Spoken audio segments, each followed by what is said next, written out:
Hey, here's Quist. After many of you wanted a second video covering the new 14 cards that got added to the base game in Intrigue, well, here it is. Keep in mind that I haven't played with any of the cards yet. These are just my first impressions. Let's just start with the base set, and the first card is Vessel. That's a card with no clear replacement, but obviously resembles Herald. Herald's strength is that it gives you plus actions, especially if you hit another Herald, which means the order of the cards drawn doesn't really matter, as you can play the strong terminals also later. Vessel gives you no plus actions, and if you hit a non-terminal card, you still only have +1 action, so you can't still play terminals in between. So I think it seems justified to cost less. It's especially similar to Golem, as you might hit a terminal and your turn is over. It is also similar to Conspirator because it basically gives you +1 card, +1 action, +2 coins if you hit a non-terminal card. And I also think that it's good in similar decks in which Conspirator is good, but it's cheaper. I think this is a strong engine card because I have often built a Herald deck with no virtual money, which ended up being really weak because I had then to add treasures or do some remodel tricks. With Vessel, this can't happen. It's an engine card which generates money. Really good. Just look at Fishing Village, for example. If you have top deck interaction, Vessel obviously gets even stronger, for example with Harbinger, Sentry and Artisan, if you have a village, from the base set now.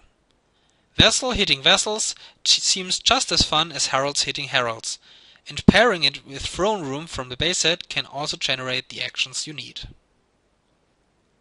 The second card is Harbinger.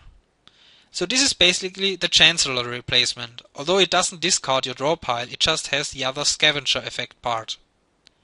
Being not able to discard first makes it way weaker than Scavenger.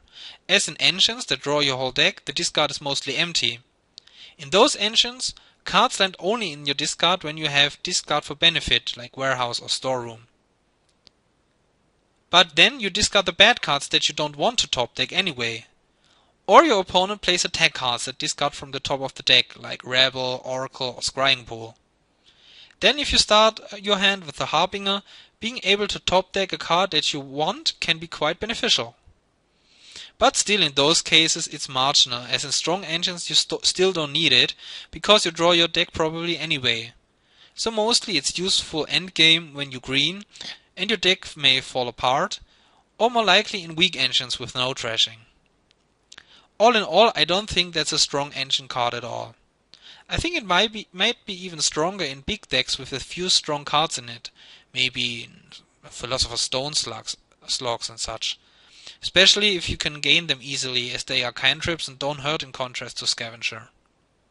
Also cards that care about the top card of your deck, like Mystic and of course the Vessel combo with it. Not sure if these scenarios are stretch and edge cases, still I think it would be similar to Pearl Diver. It doesn't hurt your deck, but makes your deck only slightly better. The third card is Merchant. So this is a conditional peddler which needs at least 1 silver. As you buy 1 silver in the majority of the games, this seems like a reasonable good addition to your deck. I don't think it's a good opener though, as the risk of not colliding with your silver is too high. But getting those when you have your engine up and running seems way better than adding more silvers, unless you way overdraw or want to get rid of your silvers soon. I think it's a decent card, but not really strong, but also not really weak, comparable to most Peddler variants. Peddler is great because you can get it for free often. Tournament is good because of the prizes. Highway because of its cost reduction. But Market and Treasury are only middle ground and shine mostly because of the plus buy or the top deck respectively. Merchants seem similar in strength as those two, and seems really good when you can get them basically for free, for example with the Workshop variant.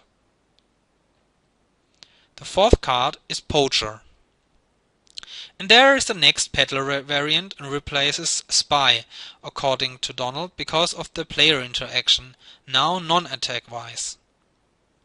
It's an unconditional peddler for 4 at first, but Poacher seems really a bad card. I mean, if you get it in an engine, this is where peddlers are good, right? A pile will likely run out. But then you have oases. I mean, Oasis is no bad card by any means, but in engines with trashing it's not really good. You just have some reliability when greening. Even in engines with no trashing it's not really that great, still you don't want too many. When there is a discard attack it's especially bad. So Oasis is better in chunking slogs, when there is not a lot of difference if you have to discard a card or not. But Poacher costs 4 and not 3, and is even in those cases barely better than silver. Also, I didn't mention that you really don't want 7 or 8 of those, because then your opponent gets the remaining ones, and then you have 7 or 8 Oases, which is what you very rarely want. So if you want them, you want like 2 or 3 of them. Then they are nice early as they give money and cycle you, and don't become too bad if the Poacher or another pile runs out. But I haven't even talked about cases where more piles run out, then it's just terrible. Not that I play a lot of 3 or more player games, but in those it's even more terrible. All in all, I think it's one of the weakest peddler variants all in all. Number 5. Bandit. So this is the Thief replacement, obviously. And it seems like a pretty solid card. The downside compared to Thief is that you can't get Platinum or Hoard or Bank and such, but get gold instead. In the most cases, this is only slightly worse. Sure, those Kingdom treasure cards are often better than gold, but only slightly. I think only Counterfeit, Horn of Plenty, Crown, Charm and Fortune, if you don't have one already, are cases when you are really sad about that. But it doesn't trash coppers like Noble Brigand, which is huge, and always gains a gold even if no cards are trashed, which might be even more important as Bandit now even works against treasureless decks. 4-player Thief Gardens though won't get replaced by Bandit Gardens, because it only gains you 1 gold, not 1 per player. Not sure how good pure Bandit Big Money is, seems like middle ground, better than Noble Brigand Big Money for sure. But it also works nicely in engines where you want to add golds later in the game for money payload, or even trash for benefit or remodel fodder, just like where you want to pick up Soothsayer. If you can trash an opponent's gold while doing that, even better. For example, it might be good to pick one up in Governor games and after the Governors are gone. It's no power card like all treasures, but better than all of them before. But still a slightly worse than average card. Number 6. Sentry. So we get another powerful treasure in the base set, which makes engines in the base set more frequent. Yes, this is another 5-cost cantrip treasure, just like Upgrade and Junk Dealer. But wow, it seems really overpowered at first glance. If we compare it to Junk Dealer, it treasures 1 more card, which is really big, doesn't generate a coin, but it doesn't decrease hand size, so you have 1 more coin more to spend anyway in many cases. Junk Dealer is like always the first 5-cost card that you get, and even the second 5-cost card often. And Sentry seems even stronger. I have to reiterate, it trashes faster and doesn't decrease hand size. Also, it's not a mandatory trash, and you can choose to discard or top deck, which makes it a slightly weaker cartographer later in the game, while Junk Dealer later in the game is often a dead card.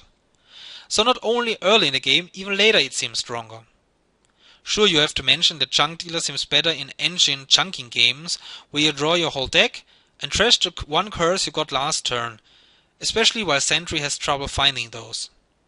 But these are rarer cases.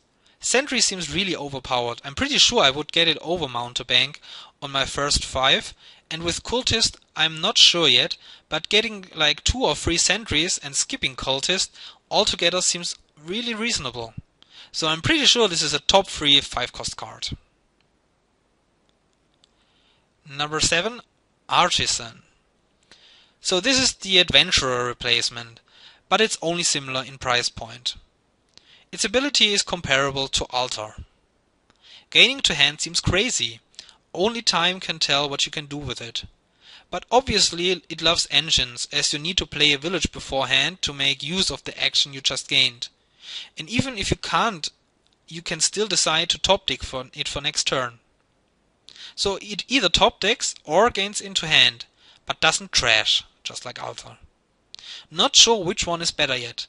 Altar is obviously better when it's the only treasure, and Artisan is better when it's not. With 3 highways in play, both can gain provinces, but then the top deck or in hand gain is a disadvantage. I think Artisan is best if you have a lot of actions to spare. Like play 2 villages, play Artisan to gain a terminal draw card, and play the gain card immediately. It's obviously nice with laboratory variants or other 5-cost cards you want a lot of, like Minion.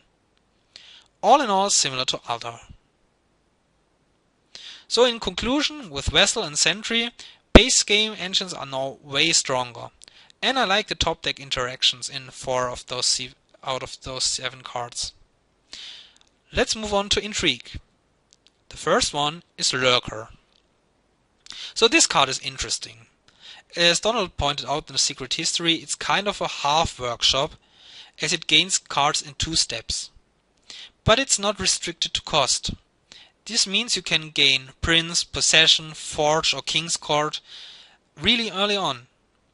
But the problem is that you really can't open double Lurker, because if your opponent opens Lurker and something else, and your 2 Lurkers don't collide, trashing one of those expensive cards just allows your opponent to get it without big effort. So I can't see it as a strong opener. Without other cards that trash, getting Lurker seems like a bad move, unless of course you can guarantee to draw 2 of them. But Lurker really shines when cards go in the trash anyway. So it's good in Knights games, or depending on the luck in Swindler games. Also trash for benefit, like upgrade and replace from Intrigue itself. There are also other sweet combos, like with Transmogrify.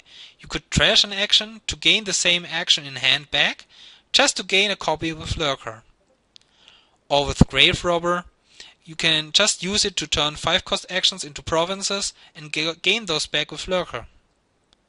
Stonemason wants to trash expensive cards, and those can easily be regained. And let me not think about starting a procession chain and ending it with processing Lurker. But Lurker might be even better with cards that have an on-trash effect that you can activate when trashing from the supply. Like opening 5-2 on a Cultist Lurker board seems really strong.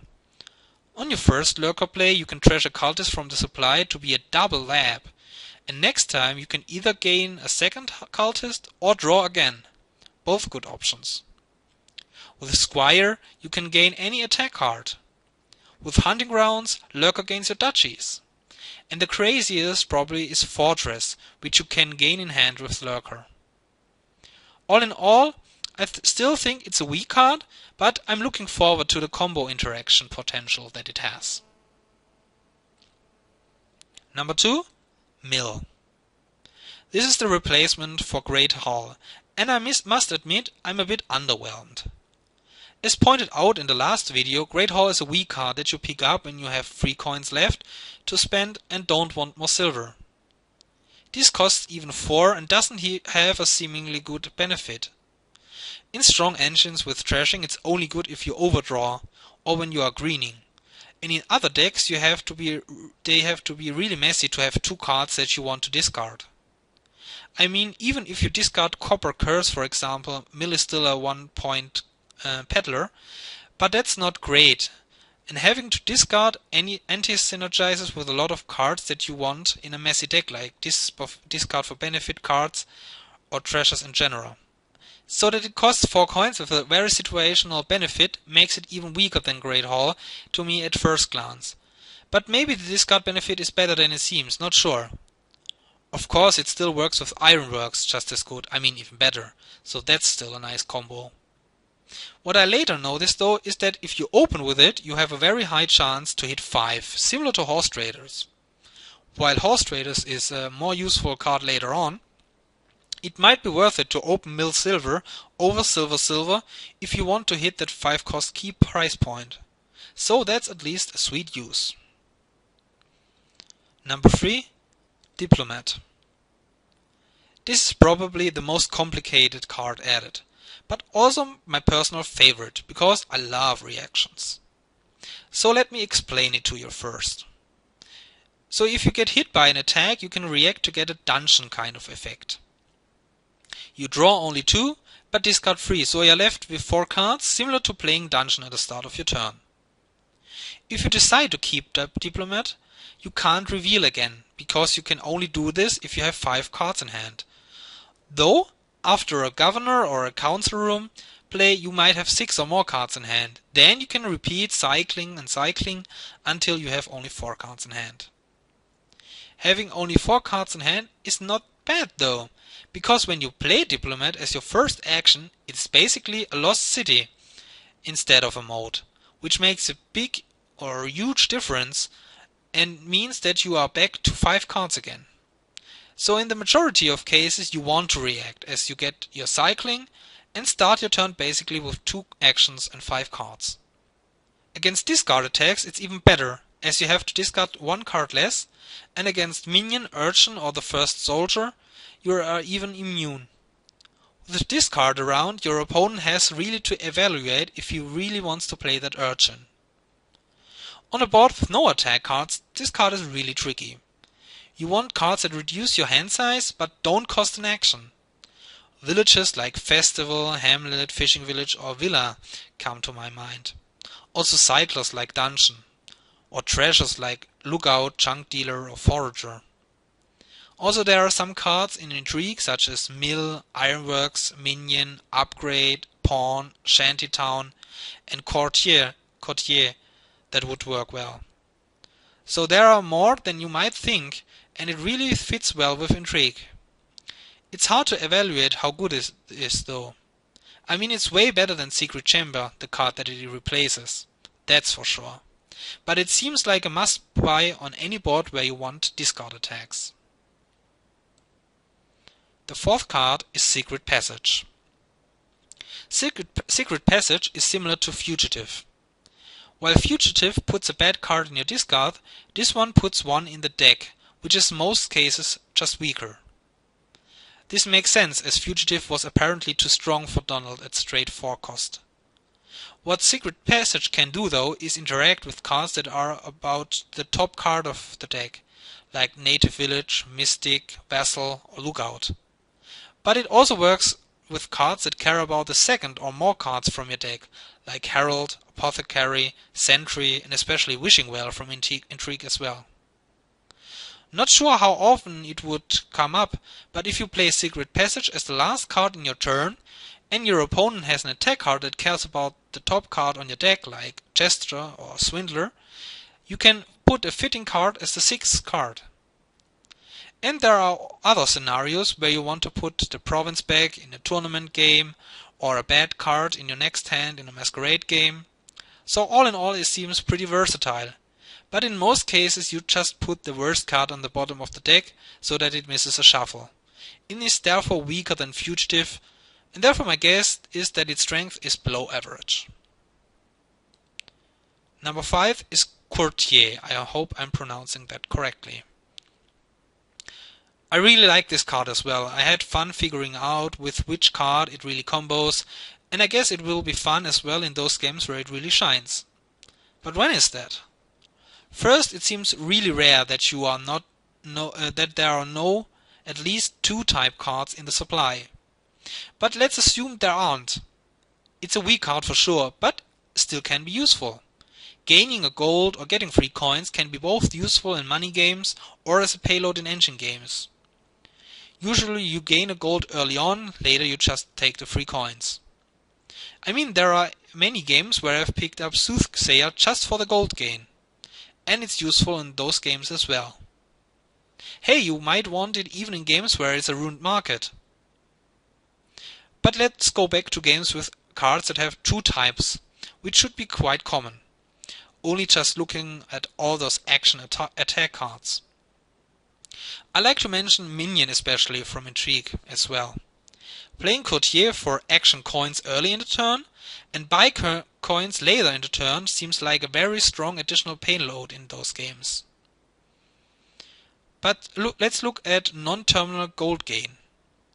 I mean, basically it's a bag of gold, which is a prize. Bag of gold gains gold on top of the deck, but a lot of times I wish it would rather go into my discard. Bag of Gold is a weak price though, but there are some scenarios where it's quite handy. And if we take a look at gold gain and free coins, at that option, then it's basically an activated explorer. But instead of needing a province, you need a 2-type card, which seems way easier. You just don't gain the gold in hand, which is a little bit weaker as you can't remodel it, for example, right away. And it doesn't work in big money games, because you usually can't play the revealed cards afterwards. So Explorer is probably better for that. Then there are a lot of action duration cards, like Tactician. Playing 3 non-terminal Courtiers for 9 coins and play a Tactician, and you have an easy double Tactician deck. And there are action reserve cards and many more 2-type cards.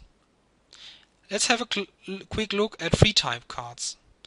Cultist and Marauder, for example. And the good thing is runes have 2 types as well, which means Courtier seems pretty good in rune slogs. Especially those golds seem great. Then we have Swamp Hag, Haunted Woods, Bridge Troll and Enchantress. In Haunted Woods engines, where you draw your deck, Courtier seems quite good. With Swamp Hag you might have trouble colliding. Then there are Knights, and Dame Josephine even with 4 types. But I doubt that you want Courtier in Knight games. Maybe use the gold gain as a defense, I'm not sure about that. Then there's Followers, but you can't really rely on getting it. And Distant Lands, which can be, I assume, occasionally quite good. Soldier you usually just don't keep, and with Warrior it really depends on the deck you have. Then there are 3 castles with 3 types, but I don't have enough experience with them yet. And then there's left Caravan Guard, just for completeness. I think Courtier is quite balanced and beautifully designed, as colliding it with 3 or 4 type cards doesn't seem overpowered, as you might not need the plus buy or the plus action or more goals always. I think you're just usually happy getting 2 bonuses. All in all, a versatile all-rounder that is not very strong, but can be a useful addition in many times. Card 6 is Petrol. So Donald made Scout into a terminal draw card, so that makes it more useful in all kinds of boards right out of the get-go. It cleans up green and purple out of the next hand. I don't think that ability is very strong and useful in the usual engine. It seems worse than its competitors Catacombs, Journeyman and Wild Hunt. But for big money it might be even better. I mean, you just usually don't play Petrol big money against a cursing attack, but getting the greed out of the next hand is quite strong. And the 7th card, Replace. Replace is the remodel variant in Intrigue. So early on you usually replace estates into your engine components, so making it top deck them is a nice bonus. If you open 5-2 on a Fool's Gold board, that can be quite strong as well, making you top deck those Fool's Gold, although you might rather want to see the replace faster, so I'm not sure if the anti-cycling is so good. It really depends what else is on the board and if you want other cards that are expensive early on. Remodel is also often used with gold gainers to turn the golds into provinces. Getting the curse into the opponent's deck isn't a big deal most of the time in the endgame, but getting basically 1 extra point is really good. This makes replacing province for province also a lot more attractive and stronger. But I still think it's not a really strong 5 cost, because remodel is good because you can open with it, while with replace you rarely can. Butcher is strong because you can accumulate coin tokens when trashing and can then even turn lower cost cards into provinces. And yeah, you don't even need to trash. This makes Butcher way stronger than replace for sure. Remodel isn't a very strong 4 cost card anyway, so I doubt that replace will be very strong either. Yeah, hey, those are the 14 new cards. Poacher seems pretty weak again. I hope it's not a dud. Harbinger and Mill are also kind of on the weak side, but I'm probably wrong. And I also hope that Sentry isn't as overpowered as it seems. Before I finish, let's quickly have a look at the 15th new card, the new promo. It's Sona Avanto, or here the German cards Sauna und Eisloch. So it's a Finnish promo which will be available to get at the Spiel in Essen. Let me translate the cards first. Sauna reads +1 card, +1 action. You may play a Avanto from your hand. And while this card is in play, when you play a silver, you may trash a card from your hand. And Avanto reads +3 cards. You may play a Sauna. So they alternate. So you play a Sauna, then you play an Avanto, you play a Sauna, play an Avanto, and they chain. This card seems really strong. I mean, it's really slow until you reveal the Avantos you really want, but Sauna trashes, so opening Sauna silver seems really worth it, even if you don't collide, because eventually you will. You just keep buying more Saunas. Herald is also slow in the beginning. But you don't want to lose the split, because later the deck just explodes. Uncontested Sauna Avanto chain seems really strong, and it trashes. Wow, so this card is an engine on its own. It just needs +buy. Not sure how often you want to ignore Saunas and just buy the Avantos, so that your opponent can't get them. This needs an explosive engine on its own that can buy multiple Avantos at once, so I doubt that will happen often. And yeah, King's Courting a Sauna and resolving the chain will be complicated. I really like the card, and I'm pretty sure this split pile will be very strong. So, thanks for watching. I hope you enjoyed. Leave some comments as always. I appreciate your feedback. Let me know where you think I'm wrong on those assumptions. Also look forward to the card list that will start in the next couple of days. Bye.